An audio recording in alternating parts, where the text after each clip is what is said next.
Olá! Hoje a gente vai direto ao ponto, mergulhar fundo nas discussões internas do Comando Nacional dos Entregadores de Aplicativo do Brasil. Exatamente. A gente está olhando para conversas de um grupo de WhatsApp deles, ali do dia 4 de maio de 2025. Isso foi logo depois daquela greve, o break. Isso, e os resultados da greve, bem, ficaram abaixo do que eles esperavam, né? Com certeza. O objetivo aqui é destilar o que está rolando nesse grupo. Quais são os desafios, as estratégias que estão pensando e como está o clima entre as lideranças sobre os próximos passos. E o legal é que a fonte, essas mensagens, mostram o debate quase em tempo real, né? Com toda a tensão do momento. Exato. Para quem não acompanhou de perto, teve o break. Aí o iFood ofereceu R$ 1 a mais na taxa mínima para moto, 0,50 para bike. A RAP só 0,50 para todo mundo. E Uber e 99 não ofereceram nada. Então, a insatisfação ali estava, bem alta. Sim, isso fica muito claro num texto que o Cabeça Entregador, lá de São Paulo, preparou para a base dele. Ele explica essa situação toda e fala da necessidade de fazer uma pesquisa, né? Para sentir como o pessoal estava. Medir a satisfação antes de decidir qualquer coisa.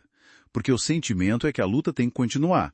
Mas a pergunta é, como? E aí que entra o grande dilema que a gente viu nas mensagens. Partir para um novo break ou mudar a estratégia e organizar uma caravana para Brasília. Essa foi a discussão central. O Nicolas, lá da Amejuf, de Juiz de Fora, até lançou uma enquete, sabe, com várias datas possíveis para um novo break. Mas também colocou a opção da viagem para Brasília. E o interessante é o que a enquete mostrou logo de cara. A opção mais votada no início foi ter cautela. Aquela de esperar o fundo de greve e uma análise de custos antes de decidir. Essa mesma, isso já dá a letra, né? A questão financeira é um ponto muito sensível ali. Falando na caravana para Brasília, a ideia era ir lá pressionar por um projeto de lei, um PL, com as demandas deles. Isso. O Nicolas até descreveu a visão de um comboio de moto chegando em Brasília.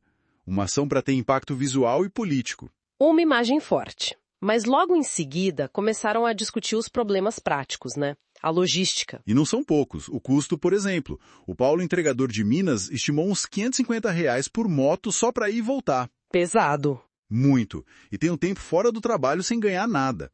Vários líderes, como o Alexandre de Santa Catarina, o Júlio de Minas, falaram que não tinham condições financeiras para isso agora, depois da greve. Entendi. Aí começaram a falar de precisar de estrutura de apoio, né? Van, borracheiro. Alimentação via cozinhas solidárias, até acampamento foi mencionado. Essa pressão financeira realmente limita muitas opções deles.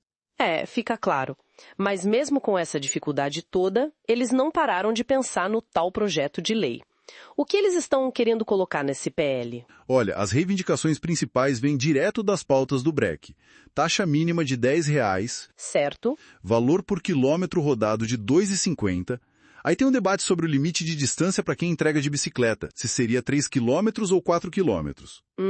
E além disso? Pedem mais transparência nos algoritmos para entenderem como os ganhos são calculados, pontos de apoio obrigatórios pelas empresas. Faz sentido. E até isenção fiscal para manutenção ou renovação das motos e bikes. Nossa, isenção fiscal já é um passo além, né? Sim, e por isso mesmo está rolando um debate interno. O PL deve ser mais enxuto, focado só nas pautas do break, ou já tenta ser mais abrangente, incluindo essas outras questões. Entendi. E tem vários rascunhos circulando, então. Ele do João Victor, umas diretrizes que o Nicolas compilou.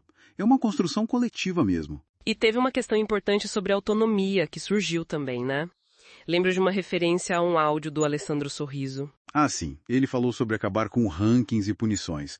Buscar mais controle sobre o próprio trabalho. Isso também entrou na discussão do que deveria ou não estar no PL. E essa construção toda do PL acontece em meio a outros desafios internos, certo? A comunicação, por exemplo. Sim, teve um debate interessante sobre isso entre o Ed e o Zupo, se deveriam ou não compartilhar os áudios e discussões do grupo de lideranças com a base mais ampla. Qual era ponto de cada um? O Ed defendia mais transparência, sabe? Achava que a base tinha que saber o que estava sendo discutido. Já o Zupo parecia mais receoso, talvez com medo de gerar ruído ou má interpretação. É um equilíbrio difícil mesmo.